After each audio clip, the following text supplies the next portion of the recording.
Assalamualaikum warahmatullahi wabarakatuh.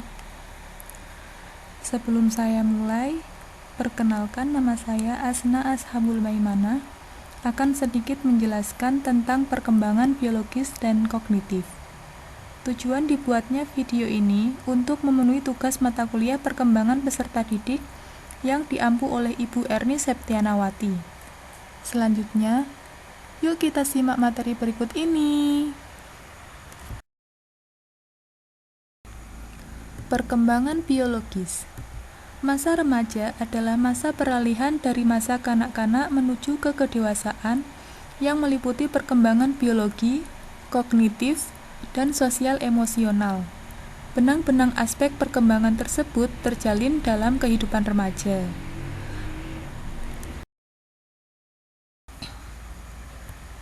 Selanjutnya, pengaruh faktor genetika terhadap perkembangan remaja, yaitu sifat dasar gen dibagi menjadi 3, yaitu genotip, fenotip, dan rentang reaksi. Genotip adalah warisan genetik seseorang, material genetika aktual yang sebenarnya ada. Namun demikian, tidak semua material genetik tersebut jelas tampak pada ciri-ciri yang tampil atau dapat diukur pada diri kita. Yang selanjutnya, fenotip. Fenotip adalah bagaimana genotip seseorang tampil dalam ciri-ciri yang dapat diamati atau diukur. Fenotip meliputi ciri fisik, seperti tinggi badan, berat badan, warna mata, warna pigmen kulit, dan lain-lain. Selanjutnya ada rentang reaksi. Rentang reaksi adalah rentang jumlah kemungkinan fenotip untuk setiap genotip yang menunjukkan pentingnya peran pembatasan ataupun pengayaan lingkungan. Misalnya, seseorang lebih pendek dari kebanyakan orang, meski diberi makan sebaik apapun, orang yang memiliki gen pendek tidak akan pernah tumbuh jadi lebih tinggi daripada rata-rata. Selanjutnya, metode yang dipakai para ahli genetika perilaku. Genetika perilaku adalah studi mengenai kadar dan hakikat dari landasan herediter suatu perilaku. Para ahli genetika perilaku berasumsi bahwa perilaku ditemukan oleh interaksi antara faktor herediter dan lingkungan.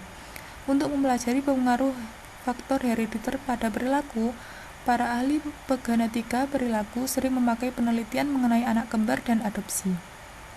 Dalam suatu penelitian mengenai anak kembar, kesamaan perilaku anak kembar identik diperbandingkan dengan kesamaan perilaku anak kembar fraternal. Kembar identik yaitu tumbuh dari satu sel yang dibuahi menjadi 2 replika yang identik, masing-masing menjadi satu anak. Sedangkan kembar fraternal atau fraternal twins berkembang dari sel telur yang berbeda dan sperma yang berbeda, sehingga antara genetis keduanya kurang mirip atau satu sama lain dibandingkan dengan kembar identik. Meskipun kembar fraternal dibesarkan dalam satu rahim yang sama, secara genetis mereka berbeda seperti halnya kakak adik, bukan kembar, dan mungkin pula terjadi atas jenis kelamin yang berbeda. Pada suatu penelitian, 7.000 pasang kembar identik dan kembar fraternal bangsa Finlandia diperbandingkan trait kepribadiannya, yaitu ekstroversi atau suka bergaul dan neurotisme atau ketidakstabilan psikologis. Kembar identik lebih serupa satu sama lain pada kedua trait kepribadian tersebut ketimbang kembar fraternal. Hal ini menunjukkan peran faktor herediter pada kedua trait itu. Kembar identik mungkin memandang diri mereka sebagai satu kesatuan dan lebih banyak bermain bersama ketimbang kembar fraternal. Jika demikian halnya, kesamaan antara kembar identik boleh jadi dipengaruhi oleh faktor lingkungan. Yang selanjutnya, dalam suatu penelitian adopsi, peneliti berusaha menemukan apakah perilaku dan ciri-ciri psikologi anak yang diadopsi lebih mirip dengan ciri-ciri orang tua angkat yang menyediakan lingkungan rupa bagi mereka, atau lebih mirip dengan orang tua biologis mereka yang menyumbangkan faktor bawaan. Penelitian adopsi lainnya dapat dilakukan dengan membandingkan kakak beradik hasil adopsi dengan yang sekandung. Pada suatu penelitian ditemukan bahwa tingkat pendidikan orang tua biologis merupakan prediktor yang lebih baik bagi IQ anak angkat ketimbang IQ orang tua angkat si anak. Ada keterkaitan genetik antara orang tua biologis dengan anaknya yang diadopsi orang lain. dan dampaknya adalah bahwa faktor bawaan mempengaruhi skor IQ seseorang. Selanjutnya yaitu temperamen. Temperamen adalah gaya perilaku dan cara merespon yang khas yang ditampilkan oleh seseorang. Alexander Jess dan Stella Thomas mengemukakan bahwa ada 3 kelompok temperamen, yaitu yang pertama, anak bertemperamen muda. Biasanya memiliki suasana hati positif, mudah mengikuti aturan atau kegiatan keseharian umum, dan mudah menyesuaikan diri terhadap pengalaman baru. Yang kedua, anak bertemperamen sulit.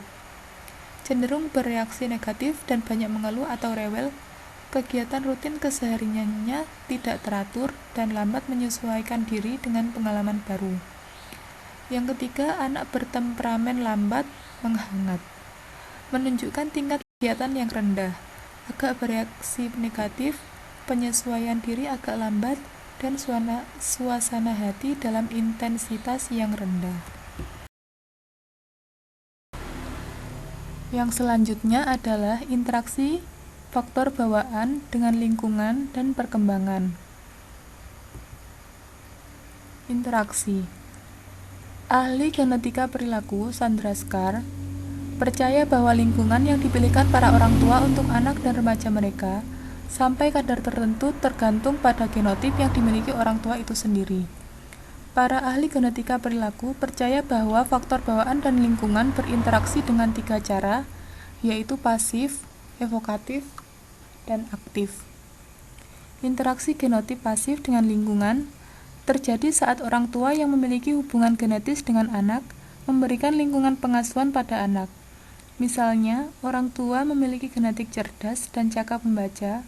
Karena mereka cakap membaca dan menikmati kegiatan membaca, mereka menyediakan buku bacaan bagi anak mereka, sehingga anak mereka juga akan lebih cenderung menjadi anak yang cakap membaca dan menikmati kegiatan membaca. Yang kedua, interaksi genotip evokatif dengan lingkungan.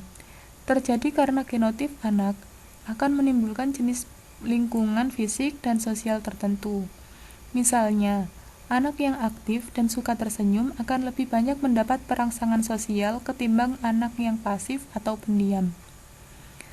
Yang ketiga, interaksi genotip aktif dengan lingkungan. Terjadi saat anak dan remaja menjelajahi lingkungan yang mereka pandang menarik dan menantang. Pemilihan ini berkaitan dengan genotip tertentu yang mereka miliki. Contohnya, sebagian remaja karena genotipnya lebih terampil di bidang musik, maka akan cenderung lebih banyak memanfaatkan waktu dalam lingkungan musikal di mana mereka dapat menampilkan keterampilan mereka dengan baik. Yang selanjutnya, pengaruh lingkungan.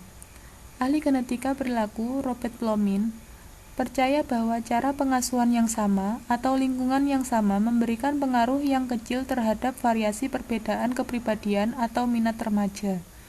Dengan kata lain, meskipun 2 remaja tinggal serumah dengan orang tua yang sama, kepribadian mereka kerap kali berbeda. Pengaruh lingkungan terbagi adalah pengalaman remaja yang juga dialami oleh orang lain di lingkungannya. Misalnya kepribadian dan orientasi intelektual orang tua mereka, kelas sosial keluarga, dan lingkungan tetangga sekitar tempat tinggal mereka. Pengaruh yang tak terbagi adalah pengalaman unik remaja yang dialaminya sendiri, baik di dalam maupun di luar lingkungan keluarga yang tidak dialami oleh kakak atau adiknya. Kesimpulannya, ringkasnya baik gen maupun lingkungan diperlukan bagi remaja meski hanya untuk sekedar ada di dunia. Faktor bawaan dan lingkungan bekerja sama untuk menghasilkan kecerdasan, temperamen, tinggi badan, berat badan, dan lain-lain. Tanpa gen tidak akan ada remaja. Tanpa lingkungan, tidak akan ada remaja. Selanjutnya ada ciri umum pertumbuhan fisik pada remaja. Aspek perkembangan fisik remaja yang paling banyak mendapat perhatian selama ini adalah tinggi dan berat badan, pertumbuhan kerangka tubuh, fungsi reproduktif, dan perubahan hormonal. 4 kurva tumbuh kembang, yaitu pertumbuhan fisik umum, organ reproduksi, otak dan kepala, serta kelenjar limfoid. Untuk faktor yang mempengaruhi kurva pertumbuhan, sampai saat ini sedikitnya ada 4 mekanisme yang diketahui berpengaruh terhadap kurva pertumbuhan, yaitu faktor mencari sasaran atau penstabilan diri, kecepatan kematangan, pengaturan umpan balik, dan massa tubuh. Mengenai faktor mencari sasaran atau penstabilan diri, dalam keadaan terhambat penyakit atau nutrisi yang buruk, pertumbuhan individu seringkali dapat kembali mencapai kondisi seharusnya. Setelah kondisi negatif tersebut diatasi, kekuatan pengaturan kembali ke kondisi semua ini diperkirakan memiliki dasar genetik. Kecepatan kematangan yang berbeda diketahui terjadi pada bagian-bagian tubuh yang berbeda. Misalnya, kepala selalu lebih cepat berkembang daripada badan, dan badan selalu lebih cepat matang daripada anggota badan. Pengaturan berdasarkan umpan balik melibatkan penyesuaian diri struktur biologis terhadap umpan balik.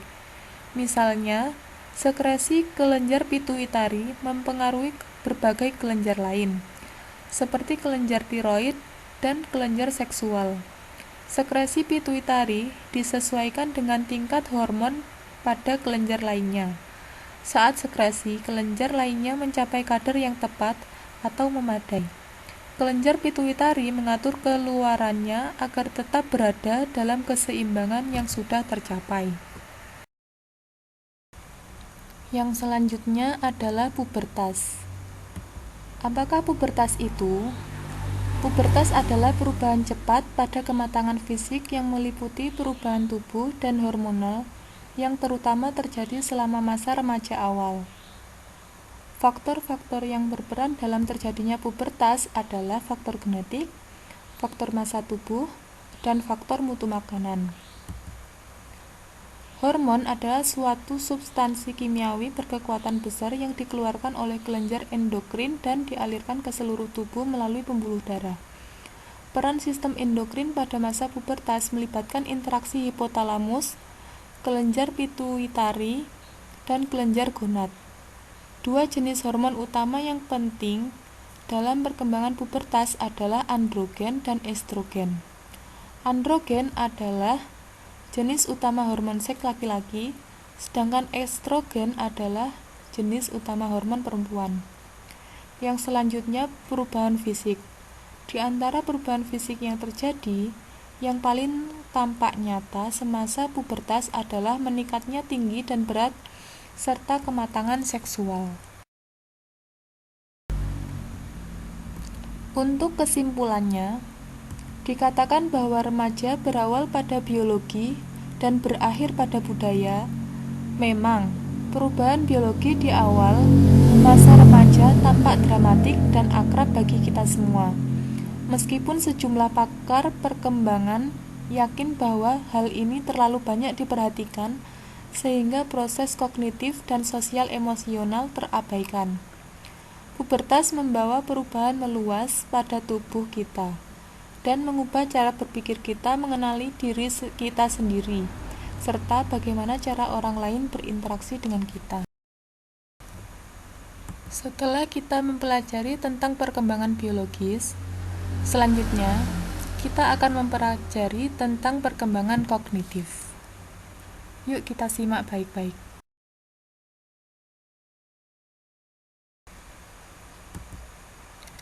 Teori perkembangan kognitif disampaikan oleh banyak ahli.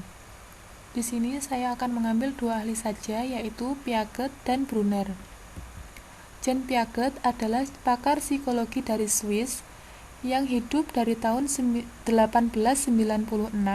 sampai 1980.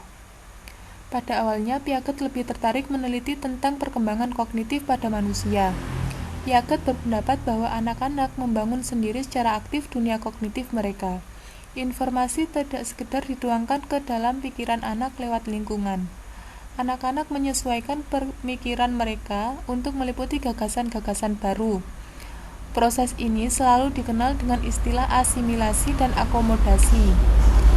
Asimilasi terjadi ketika seseorang menggabungkan informasi baru ke dalam pengetahuan yang sudah dimilikinya. Akomodasi terjadi ketika seseorang menyesuaikan diri terhadap informasi baru. Teori perkembangan kognitif Piaget salah satu teori yang menjelaskan bagaimana anak beradaptasi dan menginterpretasikan objek dan kejadian-kejadian sekitarnya. Anak-anak mempelajari ciri-ciri dan fungsi dari objek-objek seperti mainan, perabot, dan makanan serta objek sosial seperti diri, orang tua, dan teman. Anak-anak juga mempelajari cara mengelompokkan objek-objek untuk mengetahui persamaan-persamaan dan perbedaannya, untuk memahami penyebab terjadinya perubahan dalam objek-objek dan peristiwa-peristiwa, dan untuk membentuk perkiraan tentang objek dan peristiwa tersebut. Piaget menskemakan perkembangan kognitif manusia sebagai berikut. Yang pertama, tahap sensori motorik. Tahap sensori motorik yang berlangsung sejak masa bayi sampai sekitar usia 2 tahun adalah tahap pertama dalam teori Piaget. Pada tahap ini, bayi membangun pemahamannya akan dunia dengan mengkoordinasikan pengalaman indrawinya, misalnya dengan melihat dan mendengar, dengan gerakan fisik, motorik, sehingga disebut sensori motor. Yang kedua yaitu tahap preoperasional, yang berlangsung dari sekitar usia 2-7 tahun. Adalah tahap perkembangan kedua Piaget. Pada tahap ini, anak mulai menggambarkan dunia dengan kata-kata, bayangan, atau gambar.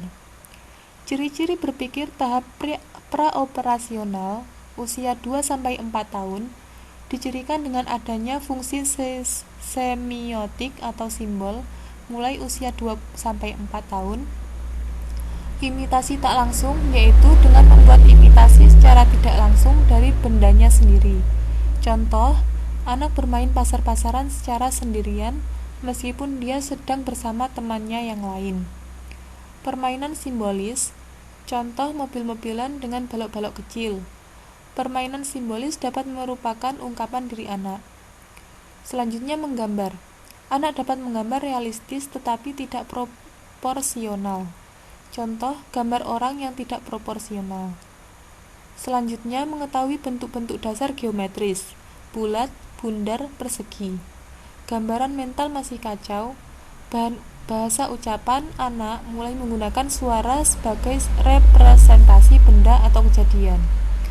Perkembangan bahasa sangat memperlancar perkembangan konseptual anak dan juga perkembangan kognitif anak. Menurut Piaget, perkembangan bahasa merupakan transisi dari sifat egosentris ke interkomunikasi sosial. Selanjutnya ciri-ciri berpikir tahap praoperasional usia 4-7 tahun, yaitu anak-anak masih memahami bahwa volume suatu benda berubah dengan perubahan wadah. Meskipun anak menyaksikan air dipindahkan dari wadah yang sama dengan volume yang sama, tetapi karena wadah baru lebih tinggi, sehingga menunjukkan tinggi air lebih banyak dari wadah sebelumnya, maka anak akan menjawab dengan spontan bahwa air pada wadah kedua lebih banyak daripada air pada wadah pertama. Egosentris. Anak belum bisa melihat dari perspektif orang lain. Ciri selanjutnya adaptasi, yang tidak disertai gambaran yang akurat. Ingatan recognition dan ingatan evocation. Ciri selanjutnya yaitu klasifikasi figuratif. Anak-anak mengklasifikasikan sesuatu berdasarkan gambarnya. Mereka mengatakan sebuah gambar yang telah diputar letaknya berbeda dengan gambar sebelumnya. Tahap operasional konkret 7-11 tahun. Menurut Piaget, operasi adalah hubungan logis di antara konsep-konsep atau skema-skema. Sedangkan operasi konkret adalah aktivitas mental yang difokuskan pada objek-objek atau peristiwa-peristiwa nyata atau konkret dapat diukur. Proses-proses penting dalam tahapan ini adalah pengurutan. Pengurutan adalah kemampuan untuk mengurutkan objek menurut ukuran, bentuk, atau ciri lainnya. Contohnya, bila diberi benda berukuran besar atau berbeda ukuran, mereka dapat mengurutkannya dari benda yang paling besar ke yang paling kecil. Proses selanjutnya, classification atau klasifikasi adalah kemampuan untuk memberi nama dan mengidentifikasi serangkaian benda menurut tampilannya, ukurannya, atau karakteristik lainnya, termasuk gagasan bahwa serangkaian benda-benda dapat menyertakan benda lainnya ke dalam rangkaian tersebut. Proses selanjutnya, decentering. Decentering adalah kemampuan anak mulai pertimbangan beberapa aspek dari suatu permasalahan untuk bisa memecahkannya. Sebagai contoh, anak tidak akan lagi menganggap cangkir lebar, tapi pendek lebih sedikit isinya dibandingkan cangkir kecil yang tinggi. Selanjutnya, proses reversibility adalah kemampuan anak mulai memahami bahwa jumlah atau benda-benda dapat diubah kembali menjadi keadaan awal. Untuk itu, anak dapat dengan cepat menentukan bahwa 4 tambah 4 sama dengan 8, 8 kurang 4 akan sama dengan 4, atau jumlah sebelumnya. Proses selanjutnya, konservasi, adalah kemampuan memahami kuantitas, panjang, dan jumlah benda-benda adalah tidak berhubungan dengan pengaturan atau tampilan dari objek atau benda-benda tersebut. Sebagai contoh, bila anak diberi cangkir yang seukuran dan isinya sama banyak, mereka akan tahu bila air dituangkan ke gelas lain yang ukurannya berbeda, air di gelas itu akan tetap sama banyak dengan isi cangkir lain. Proses yang selanjutnya adalah penghilangan sifat egosentrisme. Tahap selanjutnya yaitu tahap operasional formal, yaitu usia 11 sampai 15 tahun. Ditinjau dari perspektif teori kognitif Piaget, maka pemikiran masa remaja telah mencapai tahap pemikiran operasional formal, yakni suatu tahap perkembangan kognitif yang dimulai kira-kira 11 atau 12 tahun dan terus berlanjut sampai remaja mencapai masa tenang atau dewasa. Pada tahap ini, anak sudah mulai berpikir abstrak dan hipotesis. Pada masa ini, anak sudah mampu memikirkan sesuatu yang akan atau mungkin terjadi. Sesuatu yang abstrak. Di samping itu, pada tahap ini, remaja juga sudah mampu berpikir secara sistematik. Remaja telah mampu memikirkan semua kemungkinan secara sistematik untuk memecahkan masalah. Mereka juga memiliki kemampuan berpikir alternatif, sehingga kemungkinan menyelesaikan masalah yang mereka hadapi lebih beragam. Selanjutnya, pandangan Brunner tentang perkembangan kognitif. Brunner menyampaikan 6 konsep pokok dalam perkembangan kognitif, yaitu perkembangan intelektual, ditandai oleh meningkatnya variasi respon terhadap stimulus. Tahap kedua, pertumbuhan tergantung pada perkembangan intelektual dan sistem pengolahan informasi yang dapat menggambarkan realita. Konsep selanjutnya, perkembangan intelektual memerlukan peningkatan kecakapan untuk mengatakan pada dirinya sendiri dan orang lain melalui kata-kata atau simbol. Konsep keempat, interaksi antara guru dengan siswa sangat penting bagi perkembangan kognitif. Konsep kelima, bahasa menjadi kunci perkembangan kognitif. Konsep yang terakhir, pertumbuhan kognitif ditandai oleh semakin meningkatnya kemampuan menyelesaikan berbagai alternatif secara simultan. Menurut teori Brunner, peserta didik berpikir dan mencipta melalui inquiry dan peran-peran yang dimainkan dalam pembelajaran. Proses belajar lebih dari sekedar menghasilkan informasi. Brunner dalam memahami karakteristik perkembangan kognitif didasarkan pada tingkah lakunya sesuai tahapannya. Tahapan tersebut digambarkan sebagai berikut. Yang pertama, tahap enaktif. Pada tahap enaktif, pengetahuan diperoleh melalui respon-respon motorik. Anak mulai memahami lingkungannya. Pada tahap ini, anak memulai memahami lingkungannya melalui gerakan atau aksi. Anak mulai melakukan berbagai gerakan atau aksi untuk memahami lingkungannya.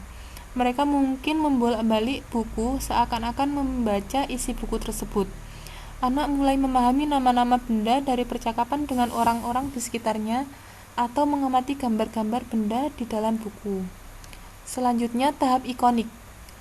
Pada tahap ikonik, pengetahuan lebih banyak berasal dari gambaran imajinatif. Anak membawa informasi yang didapatnya melalui imajiner. Karakteristik tunggal pada objek yang diamati dijadikan sebagai pegangan, dan pada akhirnya anak mengembangkan memori visual. Misalnya, anak-anak melihat gambar orang, berdasarkan pengamatannya, orang memiliki bagian-bagian tubuh. Informasi ini dibawa ke alam imajinasinya, sehingga dia dapat memiliki gambaran visual bahwa orang tersebut orang terdiri dari berbagai bagian tubuh. Yang selanjutnya, tahap simbolik. Pada tahap ini, pengetahuan lebih banyak berasal dari kata-kata yang berubah-ubah, simbol matematika, dan simbol sistem. Remaja mampu menyusun gagasannya secara padat. Pada tahap ini, anak sudah memahami simbol, sehingga mereka sudah dapat memaknai sebuah simbol. Brunner menyatakan anak-anak akan belajar dengan baik jika pembelajaran yang dilakukan bermakna dan relevan dengan hidup anak. Sekian sedikit penjelasan dari saya. Apabila ada salah kata atau kurang jelas, saya mohon maaf yang sebesar-besarnya. Wassalamualaikum warahmatullahi wabarakatuh.